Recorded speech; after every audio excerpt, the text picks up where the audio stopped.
Assalamualaikum warahmatullahi wabarakatuh.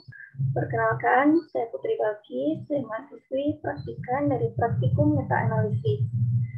Baiklah, adapun sekarang saya ingin mempresentasikan hasil penelitian saya pada ujian akhir semester dari Praktikum Meta-Analisis yang berjudul Meta-analisis tentang efektivitas magnesium intravena pada infark miokard akut dengan menggunakan metode Mantel-Haenszel. Baiklah, langsung saja kita menuju ke latar belakang dari penelitian ini. Nah, adapun latar belakang dari penelitian ini dimulai dari rumusan masalahnya. Di sini dapat kita lihat di mana infark miokard akut atau IMA merupakan suatu kondisi di mana otot jantung tidak mendapatkan cukup darah dan oksigen akibat aterosklerosis pembuluh darah jantung sehingga sel otot jantung mati. Nah, penyebab dari infark miokard akut ini paling sering adalah oklusi lengkap atau hampir lengkap dari arteri koroner. Biasanya dipicu oleh ruptur plak aterosklerosis yang rentan dan diikuti oleh pembentukan trombos. Nah, ruptur plak ini dapat dipicu oleh faktor-faktor internal maupun eksternal. Faktor internal antara lain karakteristik plak, seperti ukuran dan konsistensi dari inti lipid dan ketebalan lapisan fibrosa, serta kondisi bagaimana plak tersebut terpapar, seperti status koagulasi dan derajat vasokonstriksi arteri. Nah, sedangkan faktor eksternal berasal dari aktivitas klien atau pasien, ataupun kondisi eksternal yang mengaruhi dari pasien itu sendiri, di mana aktivitas fisik berat dan stres emosional berat, seperti kemarahan serta peningkatan respons sistem saraf simpatis dapat menyebabkan ruptur plak. Pada waktu yang sama, respons sistem saraf simpatis akan meningkatkan kebutuhan oksigen miokardium. Nah, adapun salah satu obat yang dapat digunakan oleh pasien penderita infark miokard akut adalah magnesium intravena, di mana magnesium di sini merupakan magnesium sulfat, yaitu suplemen mineral yang digunakan untuk mengatasi kondisi rendahnya kadar magnesium dalam darah. Obat ini juga sering digunakan untuk mengobati dan mencegah kejang akibat eklamsia. Magnesium ini merupakan mineral alami yang berperan penting dalam menjaga kesehatan sel saraf, sistem imun, denyut jantung, tulang, dan fungsi kerja otot. Nah, magnesium sulfat ini digunakan dengan cara disuntikkan melalui pembuluh darah atau intravena 4 dengan dosis dan lokasi penyuntikan yang disesuaikan berdasarkan kondisi, kebutuhan, dan respon pasien terhadap pengobatan. Adapun tujuan penelitian adalah untuk mengetahui efektivitas dari penggunaan obat magnesium intravena pada pasien penderita penyakit infark miokard akut dengan meta-analisis menggunakan metode Mantel-Haenszel. Sedangkan untuk manfaat yang diperoleh dari penelitian ini adalah dapat mengetahui efektivitas dari penggunaan obat magnesium intravena pada pasien penderita penyakit infark miokard akut tersebut. Nah, kemudian menuju ke metode penelitian, di mana meta-analisis di sini digunakan pada penelitian dengan data biner.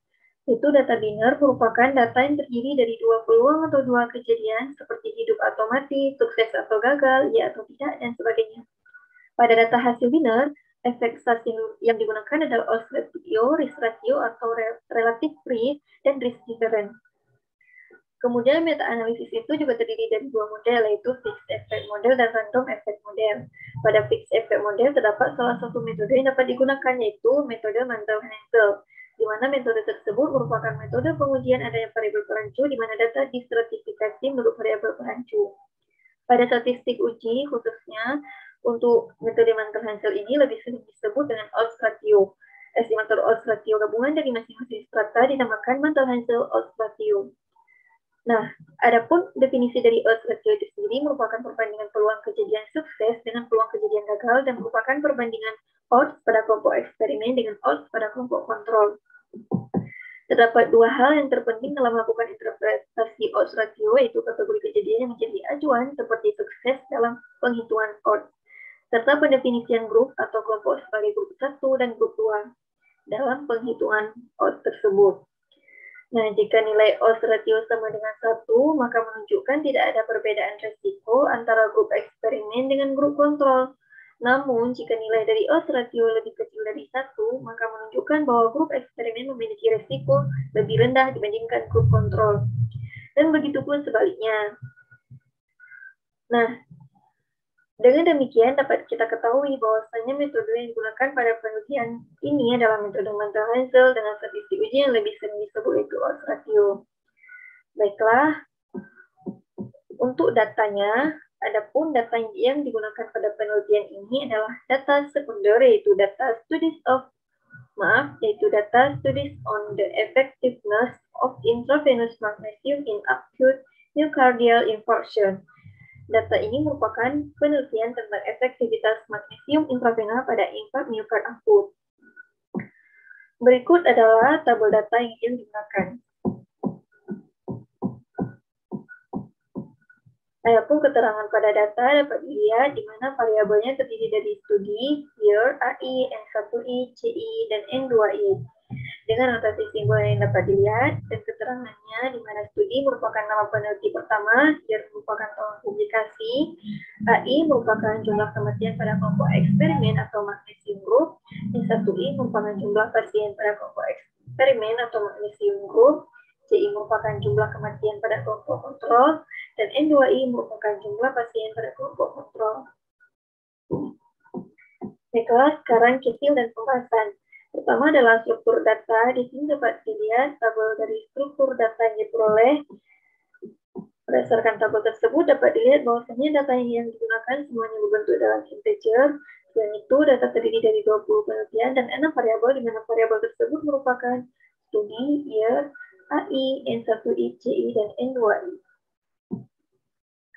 Kemudian, untuk sumari datanya yang diperoleh dapat dilihat pada tabel 4, di mana dari tabel tersebut dapat dilihat masing-masing nilai minimum yang diperoleh, kuartil 1, median, mean, kuartil 3, dan maksimum dari variabel year, AI, N1I, CI, dan N2I.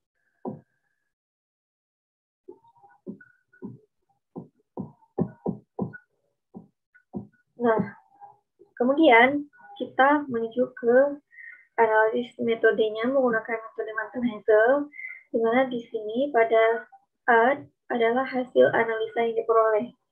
Di sini dapat dilihat terdapat tabel odds ratio dari semua penelitian yang berjumlah 20 penelitian. Kemudian ada tabel odds ratio gabungan dan ada tabel analisa heterogenitas.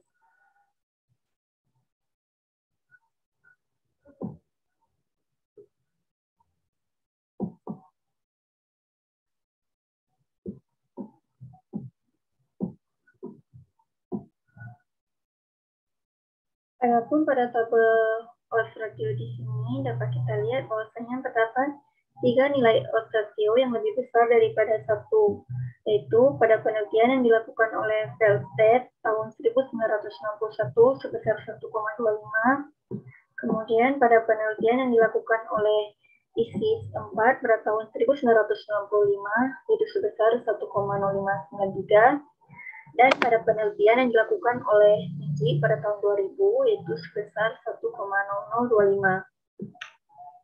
Adapun nilai odds ratio terbesar yaitu dapat kita lihat pada penelitian Felsted tahun 1961 sebesar 1,25. Sehingga dapat disimpulkan bahwasanya kemungkinan jumlah kematian pada kelompok eksperimen atau magnesium group sekitar 1 kali lebih besar daripada peluang jumlah kematian pada kelompok kontrol. Kemudian nilai odds terkecil pada penelitian ini dapat dilihat yaitu pada penelitian yang dilakukan oleh Sexter pada tahun 1990 yaitu sebesar 0,0998. Sehingga dapat disimpulkan bahwasanya jumlah kematian pada kelompok eksperimen atau magnesium group sekitar 0,09 kali lebih rendah daripada peluang jumlah kematian pada kelompok kontrol. Baiklah, kemudian pada tabel odds ratio gabungan di sini dapat kita lihat bahwasanya terdapat nilai odds ratio pada fixed effect model sebesar 0,9870, sedangkan pada random effect model sebesar 0,6565. Dengan selang kepercayaan 95%. Pada nilai odds ratio di seluruh penelitian tadi dapat kita lihat bahwasanya nilai odds ratio yang diperoleh cukup signifikan. Namun jika dilihat dari nilai p-value pada fixed effect model dan random effect model, yaitu pada fixed effect model 0,6312 dan pada random effect model sebesar 0,0002, pada taraf alpha 0,01, maka fixed effect model tidak berpengaruh terhadap model, sehingga informasi yang terdapat pada fixed effect lebih sedikit dengan random effect model. Kemudian, pada tabel analisa heterogenitasnya dapat dilihat terdapat nilai tau kuadrat sebesar 0,0690, nilai I kuadrat sebesar 66,6%, H sebesar 1,73, dan Q sebesar 7,32, DF10 dengan nilai p-value 0,6954. Dapat kita lihat dengan semua nilai yang diperoleh ini menunjukkan bahwa terdapat heterogenitas yang cukup tinggi pada penelitian tersebut. Namun jika dilihat dari nilai p-value yang diperoleh yaitu sebesar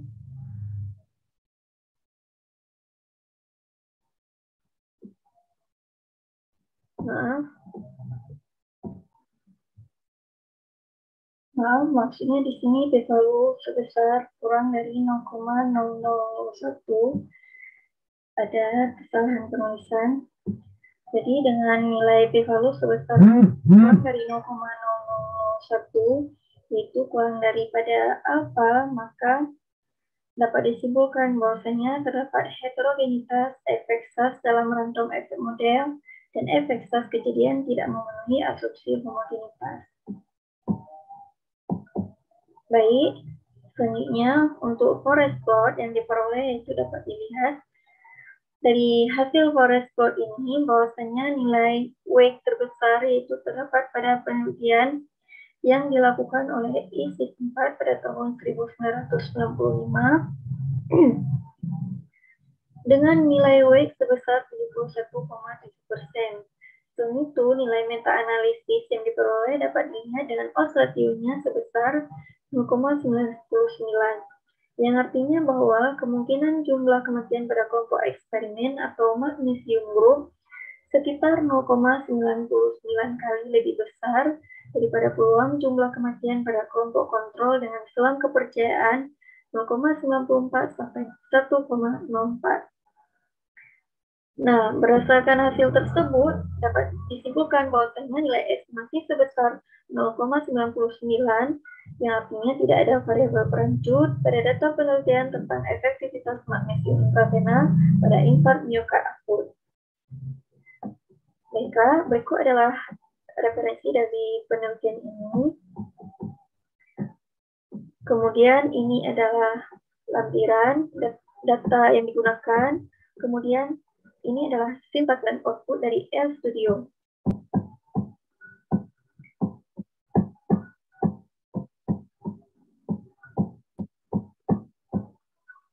Baiklah, mungkin cukup sekian dari penelitian yang telah saya presentasikan. Jika ada salah dan kurang, saya mohon maaf. Wabillahi taufiq wal hidayah. Assalamualaikum warahmatullahi wabarakatuh.